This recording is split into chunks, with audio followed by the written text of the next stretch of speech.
Hello students, welcome once again to the web classes.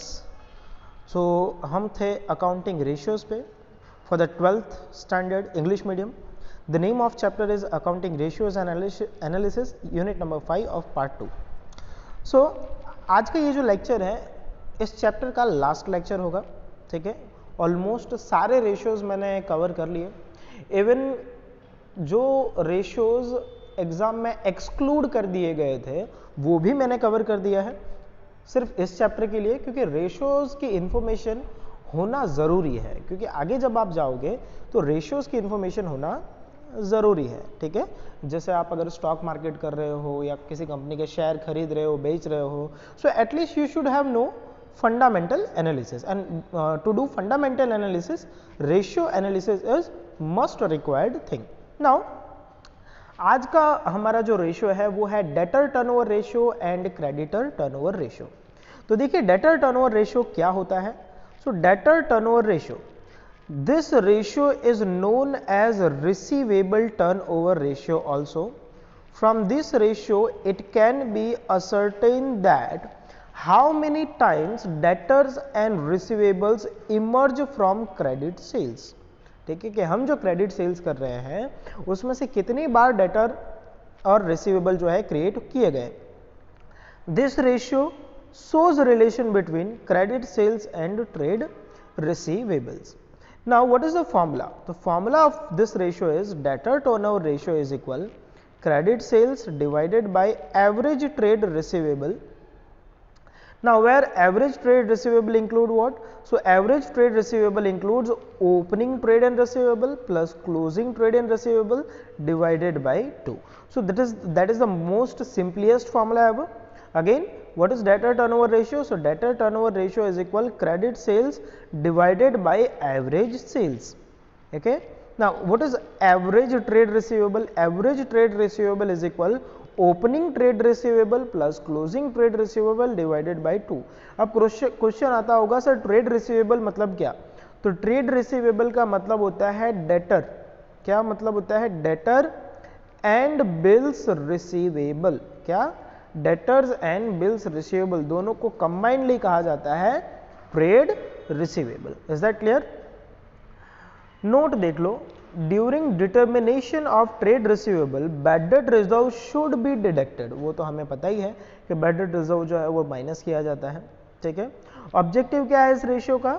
From this ratio it can be ascertained that how many times debtor and bills receivables are emerge due to credit sales as discussed earlier. Trend क्या है? This is performance measurement ratio. Higher ratio shows higher collection efficiency and lower investment in debtor and bills receivable. Although this ratio is not useful if the collection period is not found. ठीक है, तो हमें इसमें से क्या find करना होगा?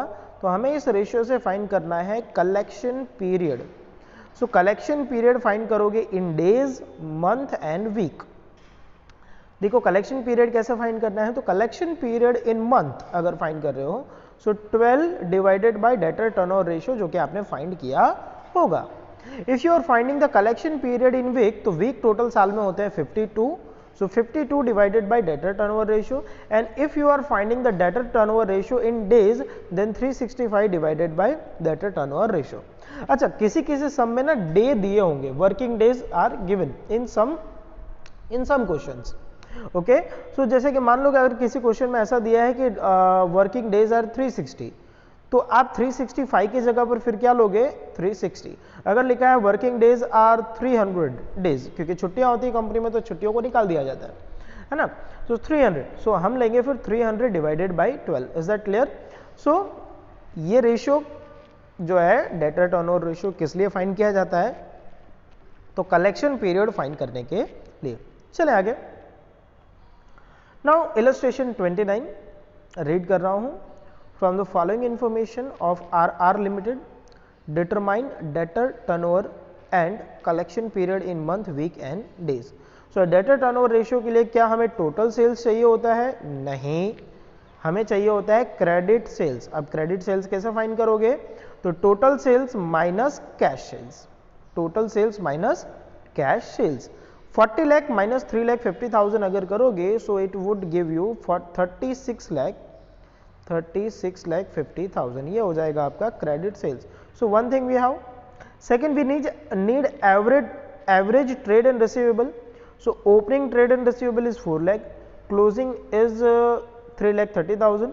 So 4 lakh plus 3,30,000 divided by 2, whatever the answer is. Okay. Now credit sales, तो credit sales फाइंड किया, वो मैंने आपको ऑलरेडी बता दिया। Average trade and receivable is equal opening debtor and bills receivable plus closing debtor and bills receivable. ठीक है, 4 lakh plus 330 divided by 2, that is 3,65,000. Now find out by applying the formula credit sale divided by average trade receivable. This is the values we had derived in the previous slide. The answer is 10 times. Answer is 10 times. Now find out the collection period. So collection period अगर आप month wise find करते हो तो 12 by 10 1.2. इसका मतलब ये है कि एक महीने 20 दिन में, सॉरी 20 दिन तो नहीं होगा, 1.2 मंथ में आप जो डेटर को उधारी दे रहे हो वो कलेक्ट कर लेते हो वापस से।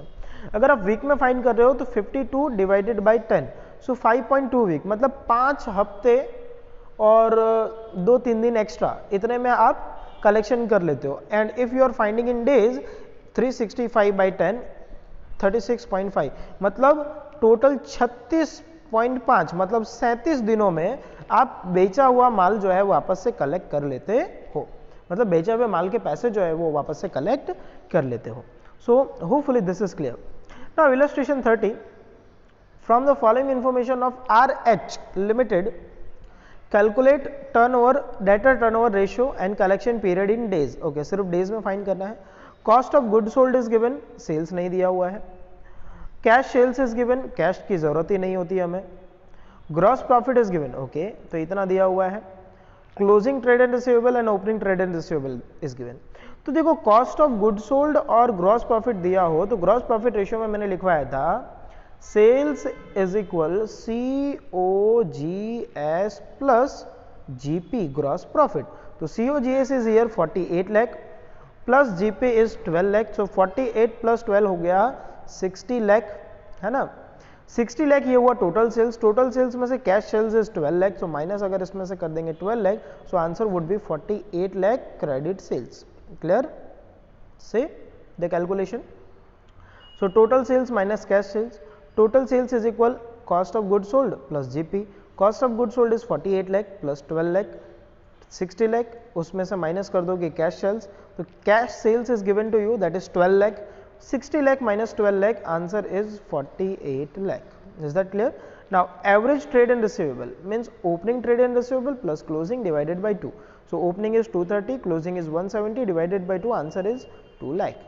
So hopefully that is clear to you. Now apply the formula. So credit sales divided by average trade and receivable, 48 lakh divided by 2 is 24 times. How many times? So 24 times, and that's good. Higher the ratio, better the efficiency or better the performance. Collection period in days they have asked to find. So 365 divided by 24, answer is 15 days, कि आप 15 दिन में collection कर लेते हो, and that is the very good thing. कि 10-15 दिन में अगर पैसा कलेक्ट होता है, that is the out of the world thing, you समझ लो, है ना।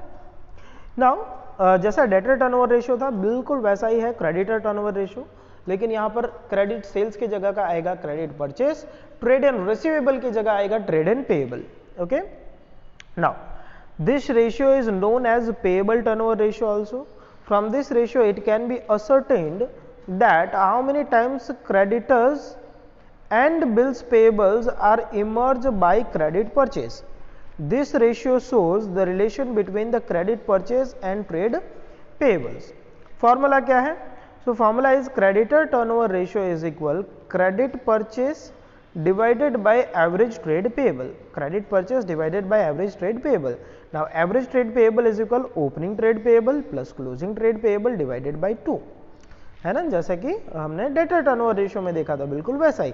इसमें भी आप कलेक्शन पीरियड फाइंड करोगे, कलेक्शन पीरियड नहीं, सॉरी, इसमें पेमेंट पीरियड होता है, तो payment period month, week and days. Okay, now see illustration 31. From the following information of AB Company Limited, calculate creditor turnover ratio and payment period in week, month and days. Okay, so total purchase is 30 lakh, cash purchase is 4 lakh. So 30 minus 4, 26 lakh is credit purchase. Opening trade and payable 360, closing trade and payable 480. Now find out the credit purchase. So credit purchase is 26 lakh as we discussed. So average trade and payable opening plus closing divided by 2, the answer is 4 lakh 20,000. Now 26 lakh divided by 4 lakh 20,000, answer is 6.90 times. Payment period. So payment period in month 12 by creditor turnover ratio, that is 1.94 month. 52 divided by creditor turnover ratio, that is 8.4 week. And if in case in days, 365 divided by creditor turnover ratio, that is 59 days. Okay, इसका मतलब ये है कि आप 59 दिन में उधारी जो है चुका देते हो, वापस दे देते हो, है ना. Now illustration 32. From the following information of AA Company Limited, calculate creditor turnover turnover and payment period in days. So purchase is given, cash purchase is given. So total 35 में से 3 गए तो बचा 32. तो 32 जो है 32 lakh, that is credit purchase.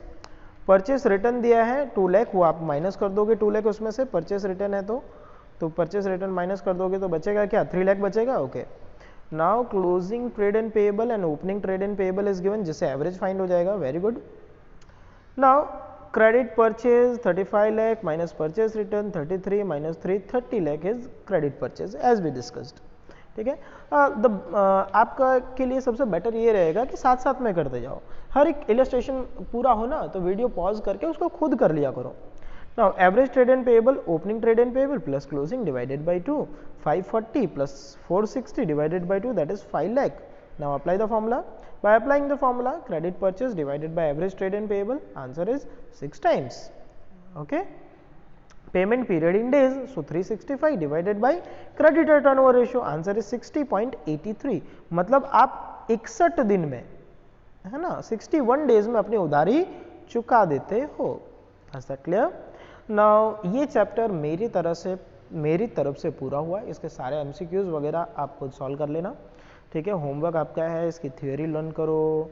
ठीक है. ग्रॉस प्रॉफिट रेशियो को लर्न करो, मतलब सारे रेशियो को लर्न करो. ये लाइन निकाल देना चाहिए मुझे. लर्न ऑल द रेशियोज और पूरा चैप्टर एक बार ढंग से कर लो, है ना, क्योंकि अभी आपने तो अलग अलग किया. पूरा चैप्टर एक बार फिर से कर लोगे तो आपको सारे रेशियोज याद है या नहीं, उससे आपको पता चलेगा. तो एक्सरसाइज 5 जो है वो कंप्लीट करना है. ये चैप्टर मेरी तरफ से पूरा हुआ. Thank you. अगले लेक्चर में हम एक नया चैप्टर स्टार्ट करेंगे. Bye bye.